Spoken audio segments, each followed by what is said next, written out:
जय माता दी मित्रों, हमारे YouTube चैनल में आपका हार्दिक स्वागत है। जब देवी देवता हमारे घर में प्रवेश करते हैं या हमारे घर में प्रवेश कर चुके होते हैं तो वो हमें कुछ लक्षण दिखाते हैं, कुछ संकेत ऐसे दिखाते हैं जिससे हम समझ जाएं कि उनकी कृपा हमारे ऊपर है। पहला लक्षण मैं आपको बताता हूं। पहला लक्षण होता है कि स्वप्न में देव दर्शन मिलना। जो शक्ति आपके घर में प्रवेश कर चुकी है, जो शक्ति आपके घर में घूम रही है, जो शक्ति आपके ऊपर कृपा कर रही है, वो स्वप्न के माध्यम से आपसे कनेक्ट होने की कोशिश करती है। स्वप्न के माध्यम से वो शक्ति आपको अपने बारे में बताती है, अपना दर्शन देती है, अपना साक्षात्कार करवाती है, ताकि आप समझ जाओ कि आपके ऊपर उनकी कृपा है और वो आपसे जुड़ना चाहते हैं या आपके ऊपर उनका पूरा पूरा आशीर्वाद बना हुआ है, उनकी पूरी कृपा दृष्टि आपके ऊपर बनी हुई है। तो स्वप्न के माध्यम से वो हमें ज़रूर संकेत देती हैं। यही लक्षण भी है और यही संकेत भी है। इसके अलावा जो दूसरा संकेत मिलता है, देव शक्तियाँ जब हमारे घर में आती हैं, वो होता है कि जहाँ पर हमने देव स्थान बना रखा है, जहाँ पर हमने देवी देवताओं के विराजने का स्थान बना रखा है, जैसे कि जो हमारे घर का मंदिर होता है, जो हमारे घर का पूजा घर होता है, वहाँ पर क्या होता है कि वहाँ पर कुछ कुछ समय के बाद में बहुत ही अच्छी सुगंध आनी शुरू हो जाती है। बहुत ही अच्छी खुशबू आती, जैसे कि कभी गुलाब की खुशबू आएगी, कभी चमेली के फूलों की खुशबू आएगी, कभी चंपा के फूलों की खुशबू आएगी, कभी गुग्गल और लोहबान की खुशबू आएगी, कभी सेंट की खुशबू आएगी, कभी इत्र की खुशबू आएगी, कभी कमल के फूलों की खुशबू आएगी। तो इस तरह की सुगंध आपको, अगर जो आपके घर में पूजा घर है वहाँ से इस तरह की सुगंध आपको आ रही है बार बार, तो समझ जाना वहाँ पर शक्तियाँ स्थापित हो चुकी हैं और शक्तियाँ वहाँ पर बैठ करके वहाँ पर अपना स्थान ग्रहण कर रही हैं और आपके ऊपर कृपा कर रही हैं। इसके अलावा जो तीसरा सबसे बड़ा लक्षण देखने को मिलता है वो ये होता है कि घर में बरकत होनी शुरू हो जाती है।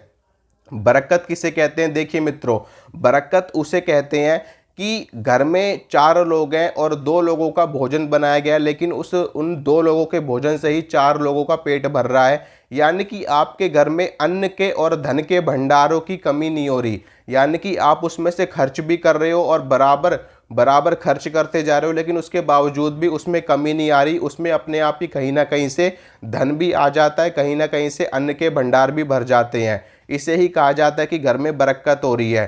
ठीक है, तो घर में बरकत होनी शुरू हो जाती है। आप जिस भी काम में हाथ डालते हो आपको उस काम में सफलता मिलनी शुरू हो जाती है। जब जब देवियाँ शक्तियाँ कृपा करती हैं तो इसी प्रकार से कृपा करती हैं। एक चीज़ मैं आपको बताता हूँ, आपका बड़े से बड़ा काम भी ऐसे चुटकियों में सिद्ध हो जाता है, जैसे आप खुद हैरानी में हो जाते हो कि यार हमारा ये काम सिद्ध कैसे हो गया इतनी आसानी से, जबकि ये कार्य बहुत ही ज़्यादा मुश्किल था, लेकिन उसके बावजूद भी उसमें सिर्फ और सिर्फ छोटे से प्रयास से ही आपको बड़ी सफलता मिल जाए। ठीक है, यानी कि कोई आपका बहुत बड़ा काम अटका हुआ है, फंसा हुआ है, वो काम हो नहीं पा रहा, आपने बहुत कोशिश कर ली, और जब दैवीय कृपा आपके ऊपर हुई और वो काम चुटकियों में बन गया, चुटकियों में आपको उस काम में सफलता मिल गई, तो ये बहुत बड़ा लक्षण होता है दैवीय कृपा का, ईश्वरीय कृपा का, देवी देवताओं के आशीर्वाद का।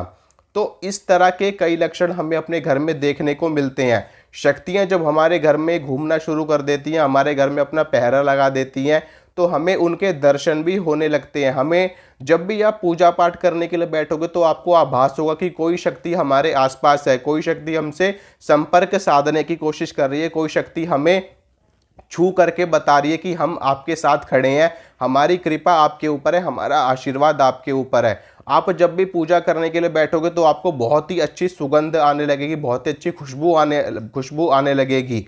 ऐसा नहीं है कि आपने जो अगरबत्ती जलाई, जो धूपबत्ती जलाई उसकी सुगंध आएगी, नहीं, उसको जलाने से पहले ही आपको सुगंध आनी शुरू हो जाएगी, या फिर जब वो जल करके ख़त्म हो जाएगी धूपबत्ती, उसके बावजूद भी आपको खुशबू आती रहेगी। अगर इस तरह की चीज़ें आपके साथ में घटित हो रही तो समझ जाना कि देवी देवताओं की कृपा आपके ऊपर है और उनका पहरा आपके घर में लगा हुआ है, उनकी शक्ति आपके घर में घूम रही है, उनकी कृपा आपके ऊपर है। इसके अलावा अगर कोई व्यक्ति आपके घर में बीमारी से पीड़ित है, रोगों से ग्रस्त है और उसको दवाई भी असर ना कर रही हो, और जब दैवीय कृपा होती है घर पे, जब देवी देवता हमारे घर में प्रवेश कर जाते हैं और उनका आशीर्वाद हमारे ऊपर होता है, तो बिना दवाई के भी व्यक्ति ठीक हो जाता है। अगर ये सारी चीज़ें आपके साथ में हो रही है तो समझ जाना आपके घर में देवी देवता प्रवेश कर रहे हैं, उनकी कृपा आपके ऊपर हो रही है। ठीक है मित्रों, लक्षण तो और भी बहुत सारे हैं, संकेत तो और भी बहुत सारे हैं।